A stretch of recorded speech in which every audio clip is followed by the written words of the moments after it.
आज फिर आप सभी का मैं स्वागत करता हूं।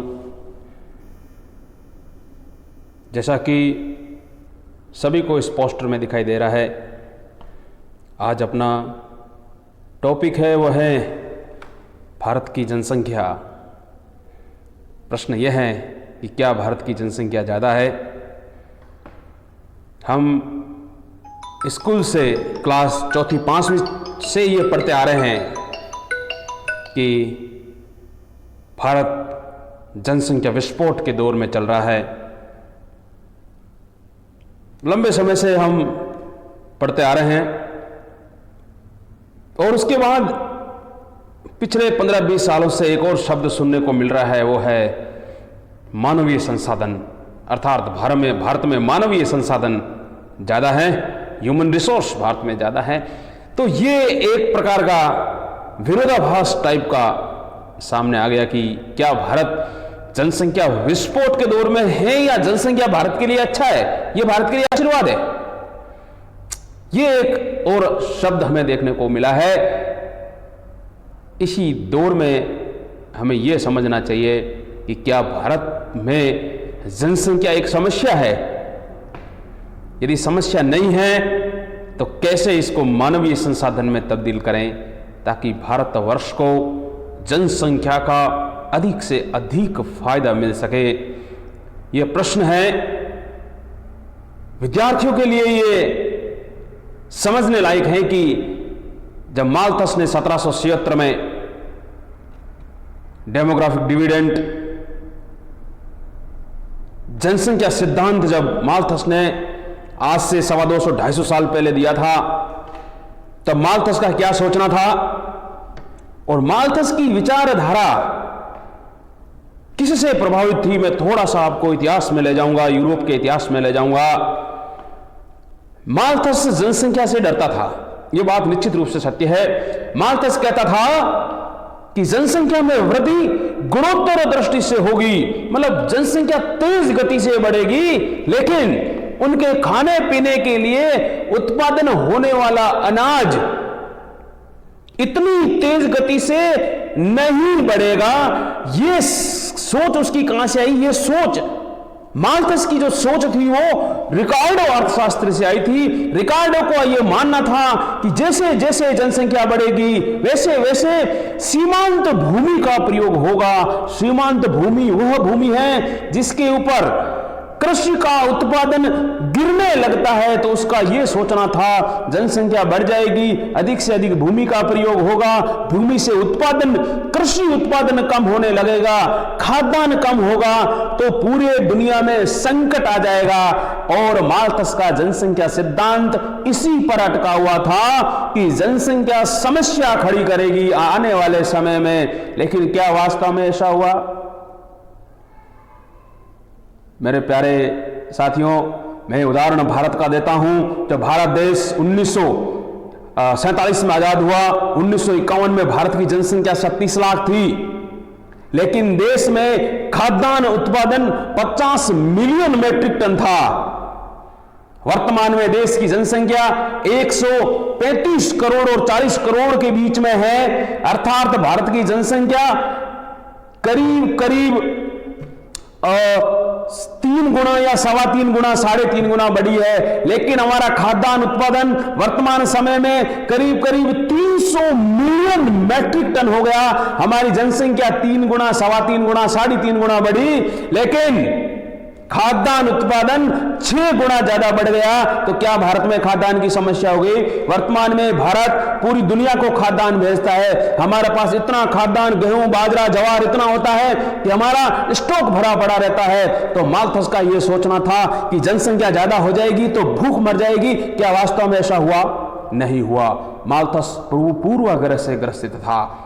इसीलिए क्या जनसंख्या हमेशा समस्या हो जाएगी? ये कम से कम मैं तो ऐसा नहीं सोचता हूं, क्योंकि जनसंख्या ये जनसंख्या नहीं, ये मानवीय संसाधन है। इसको, जनसंख्या को मानवीय संसाधन में तब्दील करना पड़ेगा। तभी यदि भारतवर्ष की 138-139 करोड़ की जनसंख्या यदि मानवीय संसाधन में तब्दील हो जाए तो हम दुनिया में एक नंबर खड़ा होने में समय नहीं लगेगा। इसके लिए करना क्या होगा, कैसे करना होगा? यदि समय रहते भारत की जनसंख्या को मानवीय संसाधन और एक अभूतपूर्व मानवीय संसाधन, एक मजबूत मानवीय संसाधन में तब्दील नहीं कर पाएंगे, तब समस्या हो सकती है। वर्तमान समय भारत के लिए इस दृष्टि से काफी महत्वपूर्ण है। अब मैं आपको थोड़ा सा भारत के डेटा की ओर लेके जाता हूं। आम जन की जो सोचता है, मैं हर किसी के मुंह से यही सुनता हूं कि मेट्रो में भीड़ है क्योंकि देश में जनसंख्या इतनी है। बाजार में जाते हैं, अरे लोग इतने हैं भारत में। हमारे अंदर एक प्रकार की विचारधारा, गलत विचारधारा हमारे दिमाग में घर कर गई कि भारत जनसंख्या से ग्रसित है। वास्तव में ऐसा नहीं है, सच्चाई ये नहीं है। आप जनसंख्या वृद्धि दर देखिए, ये जनसंख्या की दशकीय वृद्धि दर है, डिकेडल ग्रोथ रेट है। आप देखिए 1981 में 24.8% जनसंख्या 10 वर्ष में भारत की बढ़ी थी, वो वृद्धि दर 1911 में आके 17.84 हो गई है। वो देखिए आप ग्राफ नीचे गिर रहा है। भारत की जो डिकेडल ग्रोथ रेट है वो तेज गति से कम हो रही है और अभी 2021 में जब जनगणना होगी, मैं निश्चित रूप से कहता हूं ये 14 के आसपास भारतीय डिकेडल ग्रोथ रेट है, ये 14 के आसपास आके रह जाएगी। और स्थिति यह हो रही है कि भारत की जनसंख्या अब रिप्लेसमेंट लेवल पे आ रही है। रिप्लेसमेंट लेवल का मतलब यह है कि जनसंख्या स्थिर, जल्दी भारत की जनसंख्या स्थिर होने वाली है। इसीलिए भारत मात्र एक ऐसा देश है जहां पूरी दुनिया में जनसंख्या को रोकने के प्रयास चल रहे हैं, जनसंख्या को नियंत्रण करने के प्रयास चल रहे हैं। हालांकि ये एक्ट नहीं है, केवल एक पॉलिसी है, जनता पर निर्भर करता है कि कैसे जनसंख्या रोके। लेकिन मैं और उदाहरण दूं आपको, रशिया में आप कंडीशन देखिए, पूरा यूरोप देखिए, आप कनाडा की स्थिति देख सकते हैं, जापान की स्थिति देख सकते हैं। वहां जनसंख्या बढ़ नहीं रही है, स्थिर हो गई है और कुछ कुछ देशों में जनसंख्या घट भी रही है। तो बड़े दिक्कत की बात है, बड़े समस्या की बात है। पूरा यूरोप, पूरा वेस्टर्न वर्ल्ड जहां जनसंख्या के लिए तरस रहा है। उदाहरण में रशिया का दे सकता हूं कि व्लादिमीर पुतिन युवाओं को ये प्रोत्साहन देने के लिए कि वहां रशिया में जनसंख्या कम है, वो 60 वर्ष की उम्र में भी बच्चा पैदा कर सकता है, ताकि युवाओं को संदेश दे कि आप बच्चा पैदा कीजिए। यदि बच्चे नहीं होंगे तो युवा कहां से आएंगे? यदि युवा नहीं होंगे तो देश कैसे मजबूत बनेगा? इसलिए देश को मजबूत बनाना है, तरक्की करना है तो युवा, निश्चित रूप से हमें युवा चाहिए, मजबूत युवा चाहिए, मानवीय संसाधन वाले युवा चाहिए, दक्ष युवा चाहिए। तो वो युवा अब लकीली भारत में है। भारत में निश्चित रूप से जनसंख्या है, लेकिन इसका इस्तेमाल करने की जरूरत है। ये जनसंख्या विस्फोट नहीं है, मैं तो कम से कम इसको विस्फोट नहीं मानता, क्योंकि यदि 90 के बाद अपन देखें तो भारत की जो आर्थिक वृद्धि दर है वो दूसरी सबसे बड़ी भारतीय अर्थव्यवस्था रही है। तो अपन कैसे कहें कि ये जनसंख्या विस्फोट है? विस्फोट तब तब्दील हो सकती है जब इनका प्रयोग नहीं हो पाएगा। प्रयोग करने के लिए, क्योंकि माना जाता है मानवीय संसाधन सबसे दुर्लभ संसाधन है। अब दुर्लभ संसाधन का प्रयोग कैसे करें, ये सरकार की नीतियों पर निर्भर करता है। इसलिए सरकार ऐसी नीतियां अपनाए कि अधिक से अधिक ऐसे संस्थान खोले जाएं, युवाओं को इस प्रकार तैयार करे, एक एक युवा दुनिया भारी पड़े, एक एक युवा सुंदर पिचाई बने, एक एक युवा चेतन भगत बने, एक एक युवा तेज तर्रार युवा बने, मेरा ये कहना है। और युवा नौकरी देने वाला बने, तब भारत में ये जनसंख्या है एक आशीर्वाद के तौर पे जिनका अपन देख सकते हैं। तो उसको और मैं आपको लेके जाता हूं। इसको ये है फर्टिलिटी रेट। फर्टिलिटी रेट का मतलब ये कि एक महिला कितने बच्चों को जन्म देती है, अपने जीवन काल में कितने बच्चों को जन्म देती है। 2.1 फर्टिलिटी रेट रिप्लेसमेंट रेट कहलाती है। एक महिला, यदि भारत की जनसंख्या को नियंत्रण में रखना, उतनी ही जनसंख्या रखनी है, तब ये फर्टिलिटी रेट रिप्लेसमेंट रेट के बराबर होनी चाहिए। रिप्लेसमेंट रेट कितनी है? 2.1, मतलब एक महिला के जब 2.1 बच्चा होगा तब जनसंख्या नियंत्रित हो जाएगी, उतनी ही रह जाएगी, स्टेबल हो जाएगी। लेकिन आप देखिए भारत में फर्टिलिटी रेट 1960 में 6 थी। एक महिला अपने जीवन काल में 6 बच्चों को जन्म देती थी। आप 18 का देखिए, 19 का देखिए, 20 का देखिए। भारत में फर्टिलिटी रेट केवल 2.4 है। मतलब 2.1 से थोड़ा सा अधिक है। अर्थात भारत की जनसंख्या आने वाले 10 वर्षों में, 15 वर्षों में, 20 वर्षों में भारत की जनसंख्या रुक जाएगी, स्थिर हो जाएगी। इसलिए अभी जो युवा है भारत के, युवा बेरोजगार नहीं रहे, हर हाथ में काम हो। एक युवा कम से कम जितना इस देश का खाता है उससे 5 गुना देश को योगदान देगा, तभी भारत मजबूत होगा, सशक्त होगा। इसीलिए जनसंख्या को विस्फोट नहीं मानते हुए, जनसंख्या को आशीर्वाद मानते हुए देश में यदि इस प्रकार की नीति का संचालन करे कि ये भारत के युवा मानवीय संसाधन में तब्दील हो जाए, एक एक युवा इतना दक्ष मजबूत हो जाए कि कई लोगों को रोजगार दे सके, दुनिया में नाम कर सके, ऐसे युवा हमें मानवीय संसाधन में तब्दील करना है। ये एक और मैं आपको जनसंख्या वृद्धि दर आपको दिखा रहा हूं। मैंने पाकिस्तान, इंडिया, रशियन फेडरेशन और चाइना की तुलना करी है। मैंने ये डेटा निकाला है वर्ल्ड पॉपुलेशन मीटर से।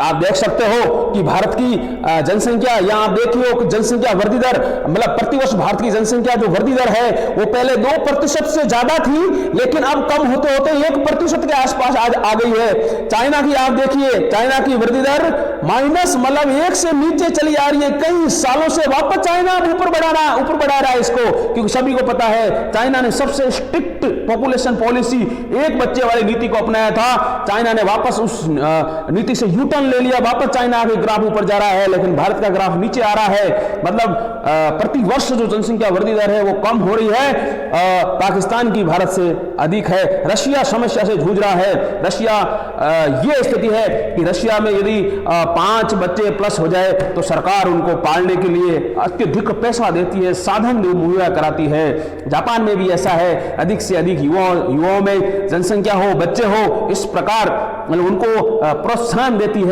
और रशिया में तो हेरिटेज फैमिली का दर्जा है, शायद 7 बच्चे प्लस या 6 या 5, मुझे एग्जैक्टली याद नहीं है, लेकिन 6 या 7 बच्चे यदि रशिया में किसी परिवार में हो जाए तो उसको हेरिटेज फैमिली का दर्जा है, अर्थात उस फैमिली का लालन पोषण सरकार करती है।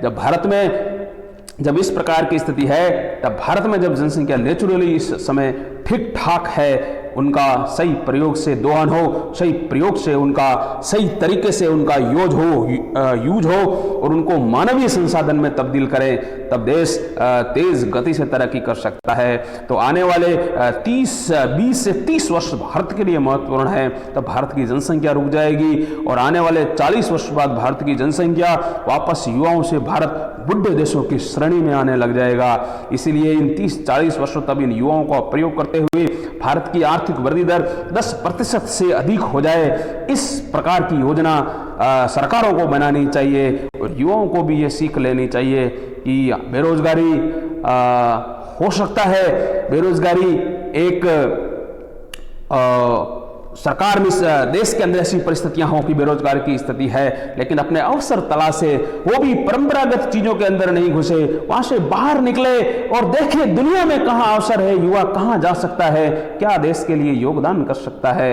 ये महत्वपूर्ण है।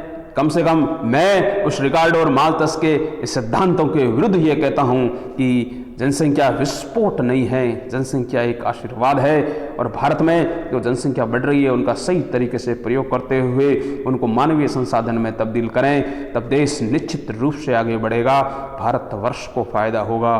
भारत पुनः, वैसे भी भारत अभी वर्तमान में धन धान्य से कम मैं कह सकता हूँ भरपूर है, खाने की कोई चिंता नहीं है, लेकिन अब दुनिया में 1, 2 या तीसरे नंबर पर आए, ऐसी स्थिति युवा ही खड़ी कर सकते हैं। इसलिए मुझे लग रहा है कि भारत की जो जनसंख्या नीति है उसका भी हम डिस्कशन करेंगे, भारत की जनसंख्या नीति क्या रही है, लेकिन वर्तमान में भारत की जनसंख्या को देखते हुए ये जिम्मेदारी बनती है कि जनसंख्या का सही तरीके से प्रयोग हो, तो भारत पुनः भारत की जो स्थिति है, आर्थिक स्थिति, वो मजबूती के साथ दुनिया के सामने आएगी और भारत मजबूत होगा, सशक्त होगा। जब भारत मजबूत सशक्त होगा तो निश्चित रूप से हम सभी सशक्त होंगे।